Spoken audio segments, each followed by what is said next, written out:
Hi friends, welcome to Sneha Swad secret. ನಾನು ಇವತ್ತು ನಿಮಗೆ ಚಿಕನ್ ಡ್ರೈ ರೋಸ್ಟ್ ಹೇಗೆ ಮಾಡೋದು ಅಂತ ತೋರಿಸ್ಕೊಡ್ತೀನಿ. ನೀವು ರೆಸ್ಟೋರೆಂಟಲ್ಲೆಲ್ಲ ಟ್ರೈ ಮಾಡಿರ್ತೀರಾ, ಅದೇ ರೀತಿ ಸಿಂಪಲಾಗಿ ಹೇಗೆ ಮನೇಲೇ ಈ ಚಿಕನ್ ಡ್ರೈ ರೋಸ್ಟ್ ಪ್ರಿಪೇರ್ ಮಾಡ್ಕೊಳ್ಳೋದು ಅಂತ ನಾನು ನಿಮಗೆ ತೋರಿಸ್ಕೊಡ್ತೀನಿ. ಈ ಚಪಾತಿ, ಪರೋಟ, ನೀರು ದೋಸೆ ಎಲ್ಲದ್ರ ಜೊತೆ ಬೆಸ್ಟ್ ಕಾಂಬಿನೇಷನ್ ಅಂತಲೇ ಹೇಳ್ಬೋದು. ಈ ಟೇಸ್ಟಿಯಾಗಿರುವಂಥ ಚಿಕನ್ ಡ್ರೈ ರೋಸ್ಟ್ನ ಹೇಗೆ ಮಾಡೋದು ಅಂತ ನೋಡೋಕ್ಕೂ ಮುಂಚೆ ಇನ್ನೂ ಯಾರು ನನ್ನ ಚಾನಲ್ಗೆ ಸಬ್ಸ್ಕ್ರೈಬ್ ಆಗಿಲ್ಲ, ಬೇಗ ಸಬ್ಸ್ಕ್ರೈಬ್ ಆಗಿ ಫ್ರೆಂಡ್ಸ್. ಇವಾಗ ಹೇಗೆ ಮಾಡೋದು ಅಂತ ಸ್ಟಾರ್ಟ್ ಮಾಡೋಣ.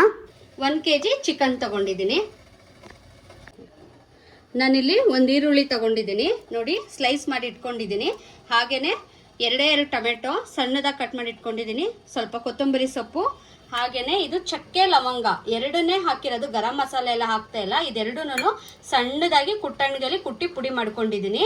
ಹಾಗೆಯೇ ಚಿಲ್ಲಿ ಪೌಡರು, ಇದು ಅಚ್ಕಾರದ ಪುಡಿ 1 ಸ್ಪೂನ್ ತೊಗೊಂಡಿದ್ದೀನಿ. 1 kg ಚಿಕನ್ಗೆ 1 ಸ್ಪೂನ್ ಅಷ್ಟು ಅಚ್ಕಾರದ ಪುಡಿ. ಹಾಗೆಯೇ ಶುಂಠಿ ಬೆಳ್ಳುಳ್ಳಿನ ಪೇಸ್ಟ್ ಮಾಡಿ ಇಟ್ಕೊಂಡಿದ್ದೀನಿ. ಪೇಸ್ಟ್ ಅಂದರೆ ಮಿಕ್ಸಿಗೆ ಹಾಕಿಲ್ಲ, ಇದನ್ನು ಅಷ್ಟೇ ಕುಟ್ಟಣಿಗೆಯಲ್ಲಿ ಚೆನ್ನಾಗಿ ಜಜ್ಜಿಟ್ಕೊಂಡಿದ್ದೀನಿ, ಇಷ್ಟ ಆಗ್ಬಿಡುತ್ತೆ. ಹಾಗೆಯೇ ಧನಿಯಾ ಪುಡಿ ತೊಗೊಂಡಿದ್ದೀನಿ, ಇದನ್ನು 1 ಸ್ಪೂನು. ತುಪ್ಪ ತೊಗೊಂಡಿದ್ದೀನಿ, ಕರಿಬೇವು ಇದು ಆಪ್ಷನಲ್, ಹಾಗೆಯೇ ಸ್ವಲ್ಪ ಗೋಡಂಬಿ. ನಾನಿಲ್ಲಿ ಒಂದು 3 ರಿಂದ 4 ಸ್ಪೂನ್ ಅಷ್ಟು ಆಯಿಲ್ ಹಾಕೊಂಡಿದ್ದೀನಿ. ಈ ಆಯಿಲ್ ಚೆನ್ನಾಗಿ ಕಾದ್ಮೇಲೆ ನೋಡಿ ಈರುಳ್ಳಿ ಹಾಕ್ತಾ ಇದ್ದೀನಿ. ಇದ್ರ ಜೊತೆಗೇನೆ ಕರಿಬೇವು ಹಾಕ್ತಾ ಇದ್ದೀನಿ. ಇದು ಆಪ್ಷನಲ್, ನೀವು ಬೇಕಂದರೆ ಹಾಕ್ಕೋಬೋದು. ನೋಡಿ ಇಷ್ಟಾದರೆ ಸಾಕು. ಈ ಟೈಮಲ್ಲಿ ಒಂದು ಸ್ವಲ್ಪ ಅರಿಶಿನ ಹಾಕ್ತಾ ಇದ್ದೀನಿ. ಇದನ್ನು 1-2 ನಿಮಿಷ ಫ್ರೈ ಮಾಡೋಣ. ನೋಡಿ ಇವಾಗ ಆಗಿದೆ. ಈ ಟೈಮಲ್ಲಿ ನಾನು ಚಿಕನ್ ಆ್ಯಡ್ ಮಾಡ್ತಾ ಇದ್ದೀನಿ. ನೋಡಿ ಚಿಕನ್ ಹಾಕಾದ್ಮೇಲೆ ಒಂದ್ಸಲ ಕ್ಲೀನಾಗಿ ಮಿಕ್ಸ್ ಮಾಡೋಣ. ನೋಡಿ ತೋಳ್ಸಾದ್ಮೇಲೆ ಸ್ವಲ್ಪ ರುಚಿಗೆ ತಕ್ಕಷ್ಟು ಸ್ವಲ್ಪ ಉಪ್ಪು ಹಾಕ್ಬಿಟ್ಟು ಇನ್ನೊಂದ್ಸಲ ಕ್ಲೀನಾಗಿ ಮಿಕ್ಸ್ ಮಾಡೋಣ. ನೋಡಿ ಕ್ಲೀನಾಗಿ ಮಿಕ್ಸ್ ಆದಮೇಲೆ ಒಂದು ಲಿಡ್ ಕ್ಲೋಸ್ ಮಾಡಿಬಿಟ್ಟು 5 ಮಿನಿಟ್ಸ್ ಇದನ್ನು ಹೀಗೆ ಕುಕ್ ಆಗಕ್ಕೆ ಬಿಡೋಣ.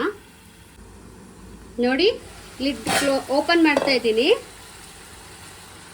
ಈ ಟೈಮಲ್ಲಿ ನಾನು ಜಜ್ಜಿರೋ ಅಂಥ ಶುಂಠಿ ಬೆಳ್ಳುಳ್ಳಿ ಪೇಸ್ಟ್ ಹಾಕೊಳ್ಳೋಣ. ಹಾಗೆಯೇ ಜಜ್ಜಿರೋ ಅಂಥ ಚಕ್ಕೆ ಲವಂಗದ್ದು ಪುಡಿ ಹಾಕೋತಾ ಇದ್ದೀನಿ. ಹಾಗೆಯೇ ಟೊಮೆಟೊ ಹಾಕೋತಾ ಇದ್ದೀನಿ. ಇಷ್ಟನ್ನು ಹಾಕೊಂಡ್ಮೇಲೆ ಒಂದು ಕಡೆಯಿಂದ ಕ್ಲೀನಾಗಿ ಮಿಕ್ಸ್ ಮಾಡಬೇಕು. ಇವಾಗ ನೋಡಿ ಮಿಕ್ಸ್ ಮಾಡಾದ್ಮೇಲೆ ಮತ್ತೆ ಲಿಡ್ ಕ್ಲೋಸ್ ಮಾಡಿ ಒಂದು 5 ಮಿನಿಟ್ಸ್ ಮತ್ತೆ ಕುಕ್ ಆಗಕ್ಕೆ ಬಿಡೋಣ. ಇವಾಗ ನೋಡಿ ನಾನು ಲಿಡ್ ಓಪನ್ ಮಾಡ್ತಾ ಇದ್ದೀನಿ. ಟೊಮೆಟೊ ಎಲ್ಲ ಚೆನ್ನಾಗಿ ಸ್ಮ್ಯಾಶ್ ಆಗೋ ಥರ ಚೆನ್ನಾಗಿ ಕುಕ್ ಆಗಿದೆ. ಈ ಟೈಮಲ್ಲಿ ನೋಡಿ ಅಚ್ಕಾರದ ಪುಡಿ ಹಾಕ್ತಾ ಇದ್ದೀನಿ, ಸ್ವಲ್ಪ ಹಾಕ್ಕೊಂಡಿದ್ದೀನಿ. ಖಾರ ನೋಡಿಬಿಟ್ಟು ನಮಗೆ ಎಕ್ಸ್ಟ್ರಾ ಬೇಕಂದರೆ ನಾವು ಆ್ಯಡ್ ಮಾಡ್ಕೋಬೋದು. ಎಲ್ಲರೂ ಖಾರ ತಿನ್ನಲ್ಲ, ಸ್ವಲ್ಪ ಕಡಿಮೆ ತಿನ್ನೋರು ಸ್ವಲ್ಪ ಹಾಕ್ಕೊಳ್ಳಿ. ನೀವು ಸ್ವಲ್ಪ ಸ್ಪೈಸಿಯಾಗಿ ಬೇಕು ಅಂತಂದರೆ ಆಮೇಲೆ ಇನ್ನೊಂದು ಸ್ವಲ್ಪ ನೀವು ಟೇಸ್ಟ್ ನೋಡಿ ಹಾಕ್ಕೋಬೋದು. ಖಾರ ನೋಡಿ. ಧನಿಯಾ ಪೌಡರು ಅಷ್ಟೇ ಒಂದು ಸ್ವಲ್ಪ ಹಾಕ್ತಾ ಇದ್ದೀನಿ, ಇನ್ನೊಂದು ಸ್ವಲ್ಪ ಉಳಿಸ್ಕೊಂಡಿದ್ದೀನಿ. ಇವಾಗ ಇದೆರಡೂ ಚೆನ್ನಾಗಿ ಮಿಕ್ಸ್ ಮಾಡ್ಕೊಬಿಡೋಣ. ಇವಾಗ ನೋಡಿ ನಾನು ಒಂದು ಅರ್ಧ ಲೋಟದಷ್ಟು ನೀರು ಹಾಕ್ಕೊಂಡಿದ್ದೀನಿ. ನೀರು ಹಾಕ್ಕೊಂಡು ಇನ್ನೊಂದು ಸಲನಾಗಿ ನೋಡಿ ಈ ಥರ ಮಿಕ್ಸ್ ಮಾಡಿಬಿಡೋಣ.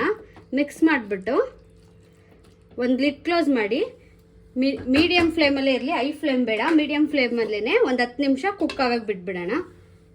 ನೋಡಿ ಇವಾಗ ಓಪನ್ ಮಾಡ್ತಾ ಇದ್ದೀನಿ. ನೋಡಿ ಚೆನ್ನಾಗಿ ಎಣ್ಣೆ ಎಲ್ಲ ಬಿಟ್ಕೊಂಡಿದೆ. ನೋಡಿ ಒಂದ್ಸಲ ಮಿಕ್ಸ್ ಮಾಡೋಣ. ಇವಾಗ ಕರೆಕ್ಟಾಗಿ ಆಗಿದೆ ಫ್ರೆಂಡ್ಸ್. ಈ ಟೈಮಲ್ಲಿ ನಾನು ಇದಕ್ಕೆ ನೋಡಿ ಕೊತ್ತಂಬರಿ ಸೊಪ್ಪು ಹಾಕ್ತಾ ಇದ್ದೀನಿ. ನೋಡಿ ಕೊತ್ತಂಬರಿ ಸೊಪ್ಪು ಹಾಕಿದ ತಕ್ಷಣವೇ ಕ್ಲೀನಾಗಿ ಒಂದ್ಸಲ ಈ ಥರ ಮಿಕ್ಸ್ ಮಾಡೋಣ. ಇದನ್ನು ನಾನು ಸೈಡ್ಗೆ ಇಳಿಸ್ತಾ ಇದ್ದೀನಿ. ಇವಾಗ ಪಕ್ಕಕ್ಕೆ ಇಟ್ಕೊಬಿಡೋಣ. ನೋಡಿ ನಾನು ಚಿಕ್ಕದು ಒಗ್ಗರಣೆದು ಪ್ಯಾನ್ ಇಟ್ಕೊಂಡಿದ್ದೀನಿ. ಅದಕ್ಕೆ ನಾನು ಒಂದು ಸ್ವಲ್ಪ ತುಪ್ಪ ಹಾಕ್ತಾ ಇದ್ದೀನಿ. ನೀವು ತುಪ್ಪ ಇಷ್ಟಪಡೋರು ಒಂದು 5 ರಿಂದ 6 ಸ್ಪೂನ್ ತುಪ್ಪನಾದರೂ ಹಾಕ್ಕೋಬೋದು. ಜಸ್ಟ್ ಟೇಸ್ಟ್ಗಿರಲಿ ಅಂತಂದರೆ ಒಂದು 3 ಸ್ಪೂನ್ ತುಪ್ಪ ಹಾಕಿ ಸಾಕು. ನಮ್ಮ ಮನೇಲಿ ತುಂಬ ತುಪ್ಪ ಇಷ್ಟಪಡ್ತಾರೆ ಎಲ್ಲರೂ, ಮಕ್ಕಳೆಲ್ಲರೂ. ಹಾಗಾಗಿ ನಾನು ಸ್ವಲ್ಪ ತುಪ್ಪ ಜಾಸ್ತಿನೇ ಹಾಕೋತಾ ಇದ್ದೀನಿ. ತುಪ್ಪ ಎಲ್ಲ ಕರಗಿದೆ. ಈ ಟೈಮಲ್ಲಿ ನಾನು ಸ್ಟವ್ ಆಫ್ ಮಾಡ್ಕೊಬಿಡ್ತಿದ್ದೀನಿ. ನೋಡಿ ಸ್ಟವ್ ಆಫ್ ಮಾಡಿಕೊಂಡು ಈ ಕ್ಯಾಶು ಇದೆಯಲ್ಲ, ಈ ಗೋಡಂಬಿನೆಲ್ಲ ಹಾಕೋತೀನಿ. ಹಾಕ್ಕೊಂಡು ಚೆನ್ನಾಗಿ ಇದೊಂದು ಸ್ವಲ್ಪ ಫ್ರೈ ಆಗಲಿ. ನೋಡಿ ಫ್ಲೇಮ್ ಇಟ್ಕೊಂಡು ನೀವು ಹಾಕ್ತು ಅಂದರೆ ಇದೆಲ್ಲ ಕಪ್ಪಾಗ್ಬಿಡುತ್ತೆ. ಹಾಗಾಗಿ ತುಪ್ಪ ಚೆನ್ನಾಗಿ ಕಾದ್ರೆ ಸ್ಟವ್ ಆಫ್ ಮಾಡಿಬಿಡಿ. ಜಸ್ಟ್ ಅದು ರೋಸ್ಟ್ ಆಗಲಿ ಸಾಕು ತುಪ್ಪದಲ್ಲಿ. ನೋಡಿ ಈ ಟೈಮಲ್ಲಿ ನಾನು ಒಂದು ಸ್ವಲ್ಪ ಕರಿಬೇವು ಹಾಕ್ತಾ ಇದ್ದೀನಿ. ನೋಡಿ ಇವಾಗ ಈ ಥರ ಚೆನ್ನಾಗಿ ತುಪ್ಪದಲ್ಲಿ ಗೋಡಂಬಿ ಫ್ರೈ ಆದರೆ ಸಾಕು. ಇವಾಗ ಇದನ್ನೇನು ಮಾಡೋಣ ಅಂದರೆ ನೋಡಿ ಪಕ್ಕಕ್ಕೆ ಇಳಿಸ್ಕೊಂಡಿದ್ದೆ ಅಲ್ವಾ ನಾನು ಸ್ಟವ್ ಆಫ್ ಮಾಡಿಬಿಟ್ಟು. ನೋಡಿ ಈ ಚಿಕನ್ಗೆ ನಾನು ಈ ಗೀ ಮತ್ತು ಗೋಡಂಬಿ ಎರಡೂ ಫ್ರೈ ಮಾಡ್ಕೊಂಡಿರೋದನ್ನ ನಾನು ಈ ಥರ ಹಾಕ್ತಾ ಇದ್ದೀನಿ. ಹಾಗೆಯೇ ನಾನಿಲ್ಲಿ ಒಂದು ಸ್ವಲ್ಪ ನೋಡಿ ಏಲಕ್ಕಿ ಪೌಡರ್ ಹಾಕ್ತಾ ಇದ್ದೀನಿ. ಇದನ್ನು ಅಷ್ಟೇ ನೀವು ಹಾಕ್ಕೊಂಡ್ರೇ ಫುಲ್ ರೆಸ್ಟೋರೆಂಟ್ ಹೋಟೆಲಲ್ಲೆಲ್ಲ ಮಾಡ್ತಾರಲ್ಲ ಆ ಟೇಸ್ಟೇ ಬರುತ್ತೆ. ಯಾವುದನ್ನು ಸ್ಕಿಪ್ ಮಾಡೋಕ್ಕೆ ಮಾತ್ರ ಹೋಗಬೇಡಿ. ಇವಾಗ ನೋಡಿ ಇದನ್ನೆಲ್ಲ ಹಾಕಾದ್ಮೇಲೆ ಒಂದ್ಸಲ ಕ್ಲೀನಾಗಿ ಮಿಕ್ಸ್ ಮಾಡೋಣ. ಮಿಕ್ಸ್ ಮಾಡ್ತು ಅಂದರೆ ನಮ್ಮ ಚಿಕನ್ ಗೀ ರೋಸ್ಟ್ ರೆಡಿ ಆಗುತ್ತೆ. ಇವಾಗ ನಾನು ಇದನ್ನು ಸರ್ವ್ ಮಾಡ್ತಾಯಿದ್ದೀನಿ. ಇವತ್ತು ನಾನು ಮಾಡಿರೋಂಥ ಚಿಕನ್ ಗೀ ರೋಸ್ಟ್ ನಿಮ್ಮೆಲ್ರಿಗೂ ಇಷ್ಟ ಆಗಿದ್ದರೆ ಬೇಗ ಲೈಕ್ ಮಾಡಿ. ನೀವೊಂದ್ಸಲ ಮನೇಲಿ ಟ್ರೈ ಮಾಡಿಬಿಟ್ಟು ಹೇಗಿತ್ತು ಅಂತ ಕಮೆಂಟ್ ಮಾಡೋದು ಮರಿಬೇಡಿ ಫ್ರೆಂಡ್ಸ್. ಹಾಗೆ ಇನ್ನೂ ಯಾರು ನನ್ನ ಚಾನಲ್ಗೆ ಸಬ್ಸ್ಕ್ರೈಬ್ ಆಗಿಲ್ಲ ಬೇಗ ಸಬ್ಸ್ಕ್ರೈಬ್ ಆಗಿ. ಆಲ್ರೆಡಿ ಸಬ್ಸ್ಕ್ರೈಬ್ ಆಗಿರೋರು ಬೆಲ್ ಐಕನ್ ಕ್ಲಿಕ್ ಮಾಡೋದನ್ನು ಮರಿಬೇಡಿ. ಬಾಯ್.